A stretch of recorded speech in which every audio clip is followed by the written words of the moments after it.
Assalamualaikum warahmatullahi wabarakatuh. Kami mahasiswa Prodi Teknik Matematika IAIN Parepare mempersembahkan sebuah video sebagai tugas akhir kami pada mata kuliah filsafat pendidikan matematika dengan dosen pengampu yaitu Bapak Zulfikar Isra.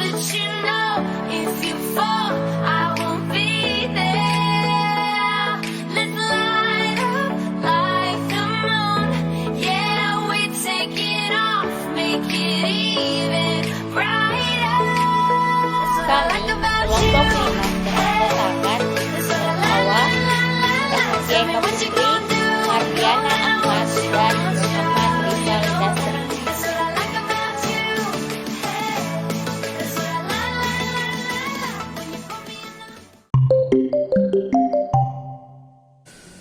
Nah, materi yang pertama yaitu mengenai bahasa.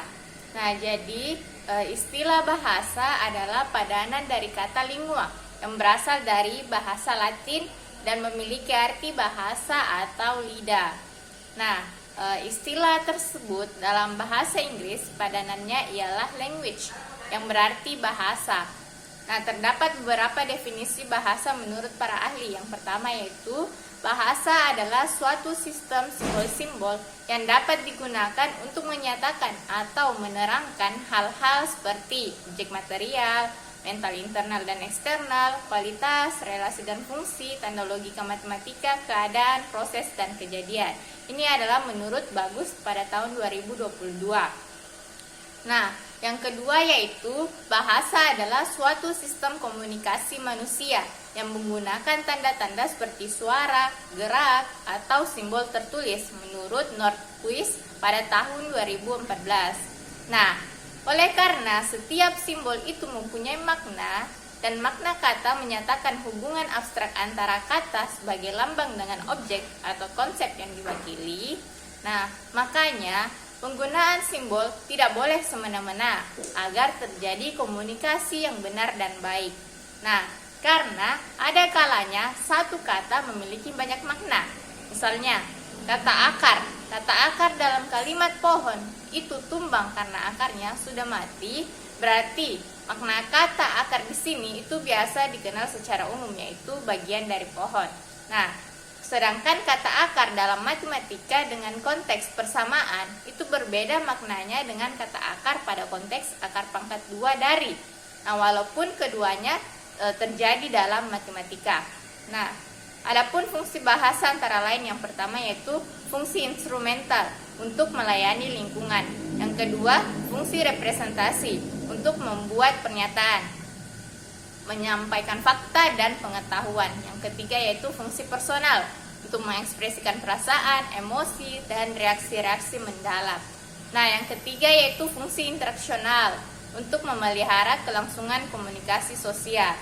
Nah, tata bahasa itu merupakan bagian yang sangat penting dalam bahasa, di mana kajiannya itu meliputi fonologi, morfologi, sintaksis, semantik, fonologi, dan lain-lainnya. Nah, fonologi ini membahas mengenai mempelajari bunyi bahasa, sedangkan morfologi ini mempelajari proses pembentukan kata secara gramatikal beserta unsur-unsur dan bentuk-bentuk kata. Nah, sedangkan sintaksis itu membicarakan komponen-komponen kalimat. Nah, proses pembentukan serta menganalisis arti atau makna kata ialah semantik. Nah, dari penjelasan-penjelasan saya ini dapat disimpulkan bahwa bahasa ini memiliki peranan yang sangat penting dalam kehidupan, terlebih dalam dunia ilmu pengetahuan dan teknologi. Nah, hal ini tercermin dengan diakuinya bahasa, logika, matematika, dan statistika itu sebagai sarana berpikir ilmiah. Pembahasan selanjutnya yaitu mengenai hubungan logika dengan bahasa. Nah, pengertian bahasa dan logika itu adalah abstrak. Nah, menurut Andreatta dan kawan-kawan pada tahun 2012, konsep logika atau logis itu sudah sering kita dengar dan kita gunakan. Nah, dalam bahasa sehari-hari, perkataan logika atau logis itu menunjukkan cara berpikir atau cara sikap tertentu yang masuk akal, yang reasonable, yang beralasan atau dapat dimengerti walau belum tentu disetujui. Nah, logika dapat digunakan sebagai landasan untuk berbahasa dalam rangka berkomunikasi dengan sesama manusia dan juga untuk menganalisa bahasa. Nah, suatu pernyataan dikatakan logis atau tidak itu harus dianalisis dengan logika. Nah, suatu gagasan atau pikiran itu harus disampaikan dengan bahasa yang baik, benar, dan logis. Pikiran adalah proposisi yang bermakna. Komunikasi antara manusia yang menggunakan bahasa memuat serangkaian proposisi yang logis. Bahasa akan dapat ditangkap maknanya dengan baik, itu dalam arti bahasa yang logis, apabila dapat dinilai atau diukur kesahihannya. Nah, kalkulus logika dapat digunakan untuk kepentingan tersebut. Logika dapat digunakan untuk menyelidiki makna bahasa, termasuk di dalamnya makna proposisi. Nah, di mana bahasa itu menjadi dasar logika dan kesahihan pernyataan-pernyataan dalam bahasa itu memerlukan analisis logis. Nah, adapun hubungan antara logika dan bahasa itu dipersatukan melalui aturan umum dan tata bahasa yang logis menurut Cheung pada tahun 2006. Nah, logika dapat juga digunakan untuk memperlihatkan struktur bahasa. Bahasa dapat disajikan dengan menggunakan logika dalam bentuk logika simbolik atau symbolic logic. Nah, logika juga menggunakan istilah-istilah yang merujuk pada banyaknya suatu objek dalam kumpulan semua objek. Nah, logika menggunakan 3 kata dasar yang diambil dari bahasa sehari-hari untuk menggambarkan gagasan tentang kuantitas. Nah, contohnya yaitu tidak ada, beberapa, dan semua.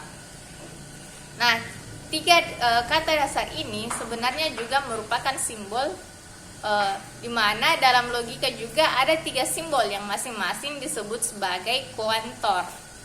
Nah, contohnya dalam logika, kuantor dari kata semua itu diberikan simbol huruf A kapital yang terbalik. Nah, bahasa yang dinyatakan dengan simbol logika itu memberikan keuntungan singkat dan terlihat strukturnya, sehingga memberikan kemudahan untuk menentukan kebenarannya. Materi selanjutnya yaitu mengenai hubungan matematika dengan logika. Nah, kebenaran dalam matematika harus dipertanggungjawabkan melalui bukti matematika. Nah, untuk membuktikan kebenaran dalam matematika berbeda dengan pembuktian ilmu lainnya, misalkan saja fisika. Nah, walaupun penarikan kesimpulan dalam matematika dapat dimulai dengan cara induktif, tetapi seterusnya itu generalisasi yang benar untuk semua keadaan harus dapat dibuktikan dengan metode deduktif, yaitu proses penarikan kesimpulan dari hal yang umum ke hal yang khusus. Nah, ada berbagai cara pembuktian dalam matematika. Oleh karena itu, matematika dapat dipandang sebagai suatu kumpulan himpunan yang memuat berbagai macam teknik pembuktian. Nah, teknik pembuktian dalam bukti matematika itu menjadi sarana untuk menjamin kebenaran suatu pernyataan dan memberikan kepastian matematis. Nah, ada berbagai teknik pembuktian dalam matematika, di mana semuanya itu menggunakan satu jiwa, yaitu logis. Nah, pembuktian secara logis artinya langkah-langkah dalam proses pembuktian itu, prinsip-prinsip penarikan kesimpulan itu secara logis atau inferensi logis. Nah, salah satu ciri inferensi dalam matematika adalah adanya transformasi ke dalam bahasa simbol dan menggunakan aturan derivasi. Semua aturan derivasi dalam matematika adalah aturan dalam logika, dan semua aturan logika digunakan dalam matematika. Nah, sebaliknya, pengembangan logika juga menggunakan metode matematika. Nah, ada dua peran logika dalam matematika. Yang pertama yaitu berkaitan dengan peletakan landasan matematika. Nah, yang kedua, logika juga merupakan cabang dari matematika dan membangun matematika sesuai dengan hakikat matematika, sehingga menjadikan logika itu sendiri semakin berperan dalam matematika. Nah, hubungan matematika dan logika menurut para ahli antara lain, yang pertama yaitu menurut Rudolf Carnap, ia mengatakan bahwa konsep matematika dapat diturunkan dari konsep-konsep logika dengan melalui konsep-konsep yang jelas. Ia juga mengatakan bahwa dalil-dalil matematika dapat diturunkan dari aksioma-aksioma logika dengan perantara deduksi logis secara murni. Nah, yang kedua yaitu menurut Bertrand Russell. Russell menyatakan bahwa logika adalah masa muda matematika dan matematika adalah masa dewasa logika. Nah, matematika dapat direduksi menjadi logika, namun tidak dapat dipungkiri bahwa matematika juga merupakan kajian logika dalam arti sebagai pola kesahihan dalam penalaran. Nah, sedangkan menurut Wittgenstein, hubungan logika dan matematika itu sangat erat, tetapi ia berpendapat bahwa ada bahayanya apabila logika sampai mendominasi dalam matematika. Nah, banyak matematikawan yang dianggap sangat fokus dalam memikirkan teknik logika dalam matematika, sehingga ia melupakan bahwa dalam matematika itu termuat teknik-teknik yang tidak ada dalam logika, dan juga mereka mengabaikan makna yang terkandung dalam proposisi matematika.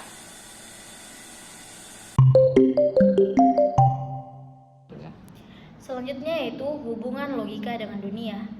Hanya sedikit filsuf yang membahas hubungan logika dengan dunia. Wittgenstein melalui karyanya banyak memberi perhatian yang cukup mendalam tentang hubungan logika dengan dunia, dengan memperlihatkan rangkaian logis dari proposisi-proposisi yang menghubungkan logika dengan dunia. Proposisi diyakini sebagai alat yang akurat menyatakan ide atau gagasan dan fenomena yang ada di dalam realitas dunia. Dengan perkataan lain, proposisi adalah tanda yang mewakili gambar dunia.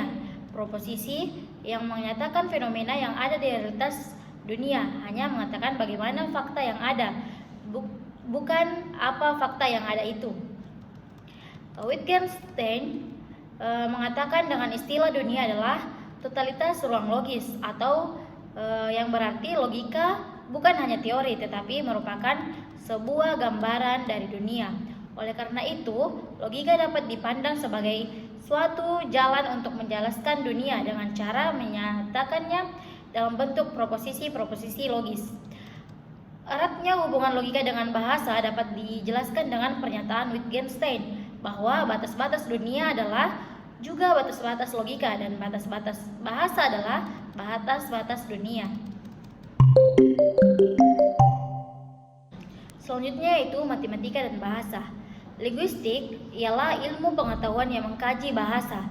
Linguistik matematis dapat dipandang sebagai bagian dari ilmu bahasa dan sebagai hubungan antara matematika dan ilmu bahasa yang merupakan bagian dari sains. Adanya istilah linguistik matematis menunjukkan bahwa ada bahasa yang memiliki sifat-sifat matematika untuk membedakan dengan bahasa sehari-hari. Menurut Gusten, pada tahun 1953 menyatakan bahwa di satu sisi matematika adalah salah satu cabang pengetahuan tetapi tetap juga sebagai suatu kegiatan manusia. Ia juga menyatakan bahwa dalam matematika aturan dan kesepakatan memiliki hubungan yang sangat erat. Hubungannya layaknya saudara sepupu. Jika bahasa digunakan maka aturan bahasa harus disepakati karena komunikasi harus terjadi dalam kehidupan manusia dan kesepakatan menjadi dasar komunikasi. Maka kesepakatan menjadi merupakan rujukan yang berbentuk dalam kehidupan. Adapun menurut Wittgenstein pada tahun 1978 menyatakan bahwa untuk menerima proposisi sebagai suatu ketegasan yang pasti mempunyai makna untuk menggunakan proposisi sebagai aturan gramatika. Selanjutnya, hubungan matematika dengan dunia. Yang dimaksud dengan matematika dalam dunia adalah matematika sekolah yang dilaksanakan dengan menempatkan realitas, logis dan pengalaman siswa sebagai titik awal pembelajaran.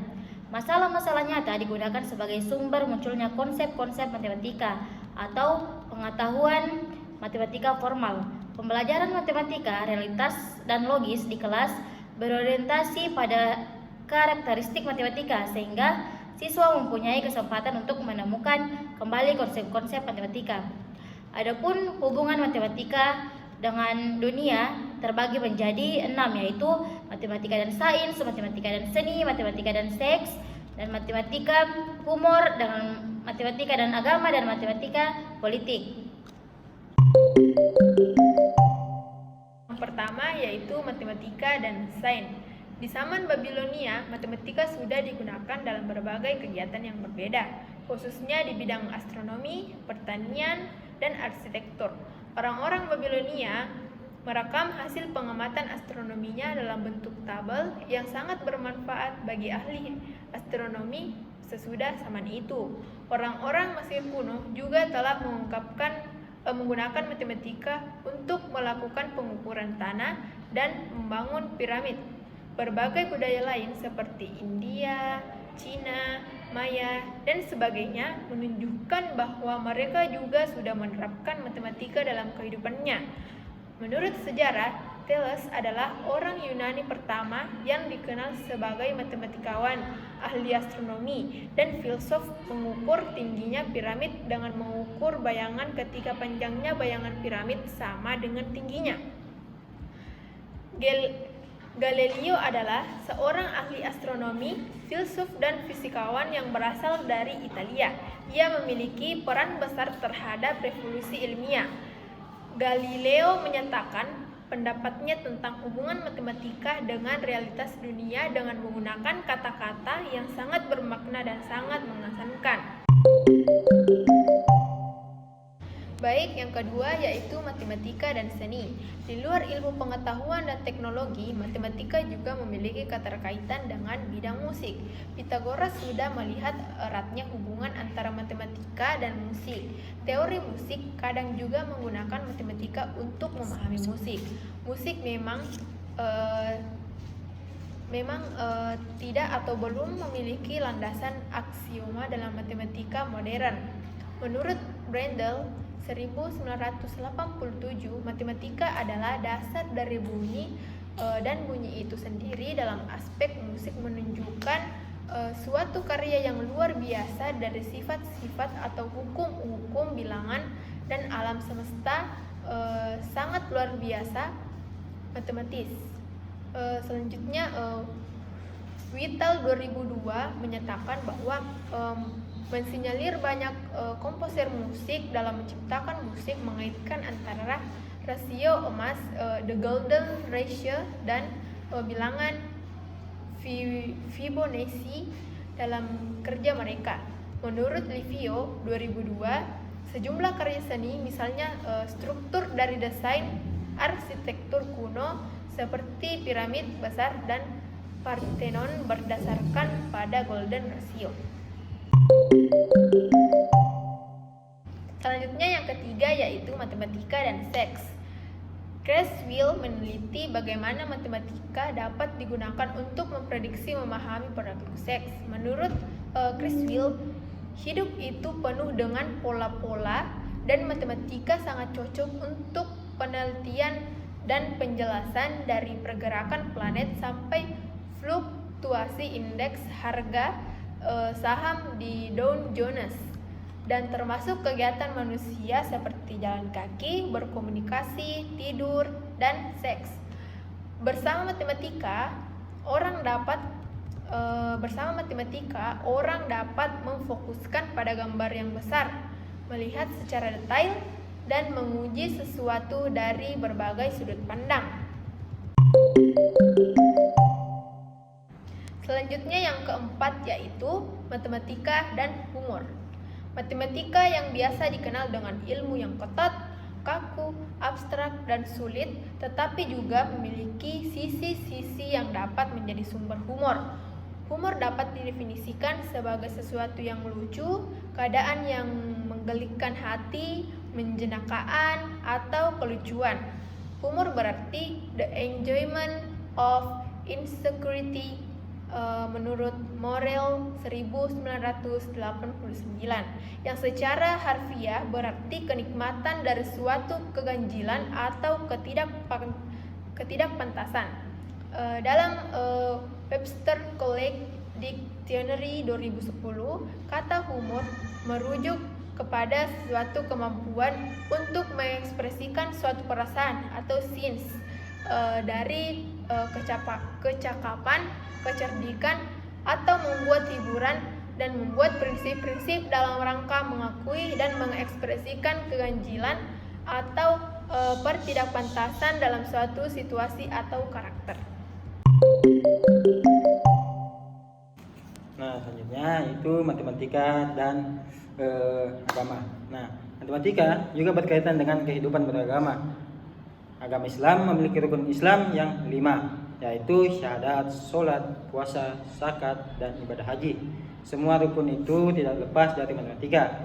Syahadat yang langsung berkaitan dengan teologis, paling tidak berkaitan dengan matematika pada lafal la ilaha illallah yang artinya tiada Tuhan selain Allah. Maknanya ialah Allah Subhanahu wa taala adalah satu-satunya Tuhan. Nah, sholat sangat berkaitan dengan matematika, paling tidak dalam hal waktu dan banyaknya rakaat. Tanpa matematika, kiblat sholat juga bermasalah. Beberapa waktu yang lalu, kiblat sholat orang Suriname yang berasal dari Indonesia terbagi dua. Yang tradisional menghadap arah barat laut dan mengikuti nenek moyang di Indonesia, dan yang lainnya menghadap timur laut berdasarkan posisi Suriname terhadap Mekah. Nah, puasa juga sangat berkaitan dengan matematika, paling tidak dalam hal waktu, mulai dari akhir Ramadan, waktu imsyak, dan berbuka, dan banyaknya hari. Pelaksanaan zakat juga membutuhkan matematika, paling tidak harus dapat menerapkan konsep 2,5%. Ibadah haji juga di samping penentuan waktu juga membutuhkan matematika. Misalnya tawaf adalah 7 kali Ka'bah, syai hitungannya juga 7, melempar jumrah menggunakan 7 kerikil, pembagian warisan dalam Islam yang sesuai syari'i juga harus menggunakan matematika. Ajaran agama Islam tidak akan dapat dilaksanakan dengan baik oleh umatnya kalau tidak memahami matematika. Nah, selanjutnya matematika dan politik. Pemilu dan pilpres adalah suatu peristiwa politik di sebuah negara. Pada masa pemilu dan pilpres Indonesia 2014, istilah quick count sangat populer. Pada masa-masa itu, hampir setiap orang dengan fasih dan seringnya mengucapkan kata tersebut. Quick count atau menghitung cepat merupakan sebuah proses pengumpulan informasi yang diambil dari ratusan atau ribuan relawan, yang mana semua informasi masuk dari pengamatan langsung dari proses pemilihan. Quick count tidak mengandung opini, jadi berbeda dengan penelitian tentang pandangan politik masyarakat. Nah, seharusnya lah quick count itu netral. Namun demikian, dalam praktik tidak selalu terjadi sebagaimana seharusnya. Quick count yang berkaitan dengan statistika tidak terbebas dari sinyal Lemin Disraeli. Nah, selanjutnya itu matematika dan jin. Clifford A.P. Cooper dalam bukunya yang berjudul The Law of God yang mengungkapkan pendapatnya tentang hubungan mistis bilangan 1 dan kapal ship. Andaikan kosmos ini berdimensi 1, maka bentuk semua makhluk yang finite di kosmos berupa ruang garis. Jika kosmos ini berdimensi 2, maka bentuk semua makhluk yang finite di kosmos berupa bangun datar terbatas. Sebuah benda berdimensi 3 yaitu finite apabila masuk ke ruang kosmos berdimensi 1, maka akan terlihat sebagai ruas garis, dan panjang ruas garis tersebut tergantung cara benda itu dilewatkan atau ditabrakkan ke garis tadi. Kalau sebuah balok dengan panjang 20 cm, lebar 10 cm, dan tinggi 5 cm, maka panjang ruas garis yang dilewati paling pendek 5 cm. Dan paling panjang adalah sama dengan panjang diagonal ruang. Jadi apabila M adalah sebuah makhluk berdimensi 3 yang berbentuk balok dengan panjang 40 cm, lebar 30 cm, dan tinggi 5 cm, maka ruang kosmos berdimensi 1 makhluk tersebut akan terlihat sebagai ruas garis dengan panjang P cm dengan 5 lebih kecil sama dengan P lebih kecil sama dengan akar 2525. Nah, nampak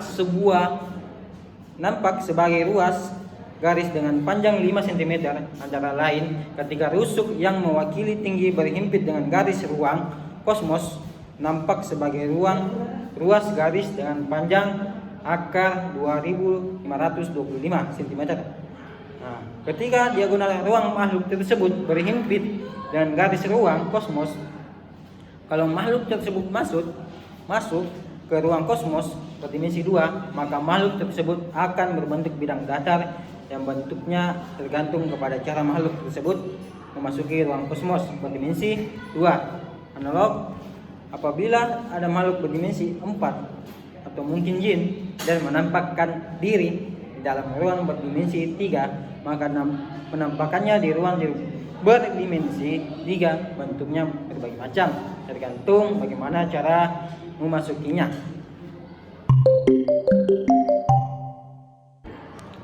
Nah, selanjutnya pencipta matematika.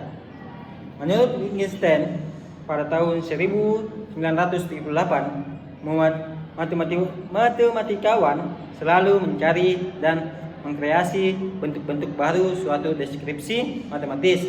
Sebagian bentuk baru didorong oleh kebutuhan praktis untuk memecahkan suatu masalah, kebutuhan estetika, dan berbagai kebutuhan lain yang berkaitan dengan masalah yang muncul di dunia nyata.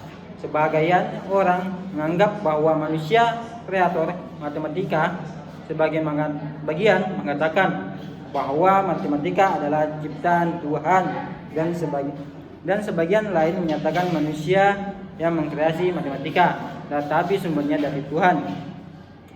Mario Livio, seorang ahli astrofisika, menulis buku yang berjudul Is God a Mathematician? Ia menggali ide matematika sejak Pitagoras sampai kini. Bagaimana pertanyaan yang sangat menggugah rasa ingin tahu dan mendalam terhadap dunia ini. Ia mengkaji kehidupan dan teori dari sejarah matematikawan besar untuk mempertanyakan bagaimana jika matematika adalah suatu konstruksi abstrak dan pikiran manusia. Nah, maka matematika secara sempurna dapat menjelaskan dunia nyata.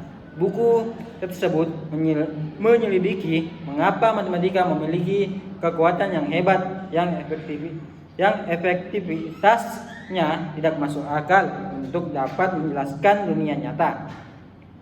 Dari zaman kuno sampai masa kini, para ahli sains dan filsuf heran terhadap bagaimana suatu pengetahuan terlihat abstrak dapat dengan sangat sempurna menjelaskan dunia nyata. Nobel laureate Eugene Wigner menyatakan kekagumannya terhadap matematika tentang keaktifan matematika, memformalisasikan hukum-hukum tentang alam. Lebih dari itu, matematika dapat dipakai untuk membuat prediksi berbagai hal seperti partikel subatomik, gejala kosmis yang pada waktu itu belum dikenal, tetapi sesudah itu akan terbukti benar. Nah, sekian dari kami. Wabillahi taufiq wal hidayah. Wassalamualaikum warahmatullahi wabarakatuh.